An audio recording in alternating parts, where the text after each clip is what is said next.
Court ಬರೆದಿದ್ದಾರೆ. ಅದರಿಂದ ಅದರಲ್ಲಿ ಪ್ರಾಮಾಣಿಕತೆ ಇದ್ದರೆ, ಅದರಲ್ಲಿ ಸತ್ಯ ಇದ್ದರೆ, ಯಾವನು ತೊಂದರೆ ಕೊಟ್ಟವನು ಅವ್ರಿಗೆ ಏನು ಪನಿಷ್ಮೆಂಟ್ ಆಗಬೇಕು ಅದನ್ನು ಸರ್ಕಾರ ಮಾಡ್ತಕ್ಕಂಥದ್ದನ್ನು ಮಾಡುತ್ತೆ. ಸ್ವಲ್ಪ ವ್ಯವಸ್ಥೆ ಆಗುತ್ತೆ. ಗುಬ್ಬಿನಲ್ಲಿ ನಿಮಗೆ ಗೊತ್ತಿಲ್ಲ, ನಾನು 4 ಕೋಟಿ ರೂಪಾಯಿ ಹಾಕಿದ್ದೀನಿ.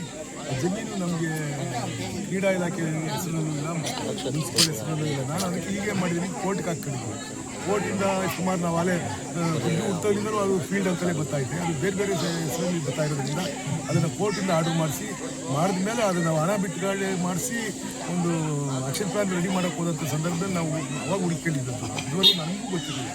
ಇದರಿಂದ ಕೋರ್ಟ್ಗೆ ಹಾಕಿದ್ದೀವಿ. ಕೋರ್ಟಿಂದ ರಿಮ್ಯಾಂಡ್ ಆಗಿ ಬಂದಾಗ ಆ ಒಂದು ಕ್ರೀಡೆಗೆ ಸಂಬಂಧಪಟ್ಟಿರ್ತಕ್ಕಂಥ ದೊಡ್ಡ ಫೀಲ್ಡ್ ಇದೆ, ಎಲ್ಲ ಚಟುವಟಿಕೆ ಅಲ್ಲೇ ನಡೆಯುತ್ತೆ ರೀತಿಯಲ್ಲಿ ಒಂದು 5 ಕೋಟಿ ರೂಪಾಯಿಯನ್ನು ಹಾಕಿ ನಾನು ಸೆಟಪ್ ಮಾಡಿದೆ. ಕೋರ್ಟ್ ಬರೆದಿದ್ದಾರೆ. ಅದರಿಂದ ಅದರಲ್ಲಿ ಪ್ರಾಮಾಣಿಕತೆ ಇದ್ದರೆ, ಅದರಲ್ಲಿ ಸತ್ಯ ಇದ್ದರೆ, ಯಾವನು ತೊಂದರೆ ಕೊಟ್ಟವನು ಅವ್ರಿಗೆ ಏನು ಪನಿಷ್ಮೆಂಟ್ ಆಗಬೇಕು ಅದನ್ನು ಸರ್ಕಾರ ಮಾಡ್ತಕ್ಕಂಥದ್ದನ್ನು ಮಾಡುತ್ತೆ. ಸ್ವಲ್ಪ ವ್ಯವಸ್ಥೆ ಆಗುತ್ತೆ. ಗುಬ್ಬಿನಲ್ಲಿ ನಿಮಗೆ ಗೊತ್ತಿಲ್ಲ, ನಾನು 4 ಕೋಟಿ ರೂಪಾಯಿ ಹಾಕಿದ್ದೀನಿ. ಜಮೀನು ನಮಗೆ ಕ್ರೀಡಾ ಇಲಾಖೆ ಹೆಸರಲ್ಲೂ ಇಲ್ಲ, ಮುನ್ಸಿಪಲ್ ಹೆಸರಲ್ಲೂ ಇಲ್ಲ. ನಾನು ಅದಕ್ಕೆ ಹೀಗೆ ಮಾಡಿದ್ದೀನಿ, ಕೋರ್ಟ್ಗೆ ಹಾಕ್ಕೊಂಡಿದ್ದೀನಿ.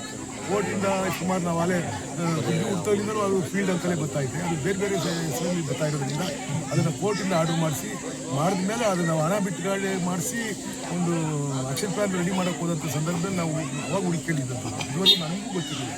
ಇದರಿಂದ ಕೋರ್ಟ್ಗೆ ಹಾಕಿದ್ದೀವಿ. ಕೋರ್ಟಿಂದ ರಿಮ್ಯಾಂಡ್ ಆಗಿ ಬಂದಾಗ ಆ ಒಂದು ಕ್ರೀಡೆಗೆ ಸಂಬಂಧಪಟ್ಟಿರ್ತಕ್ಕಂಥ ದೊಡ್ಡ ಫೀಲ್ಡ್ ಇದೆ, ಎಲ್ಲ ಚಟುವಟಿಕೆ ಅಲ್ಲೇ ನಡೆಯುತ್ತೆ ರೀತಿಯಲ್ಲಿ ಒಂದು 5 ಕೋಟಿ ರೂಪಾಯಿಯನ್ನು ಹಾಕಿ ನಾನು ಸೆಟಪ್ ಮಾಡಿದೆ.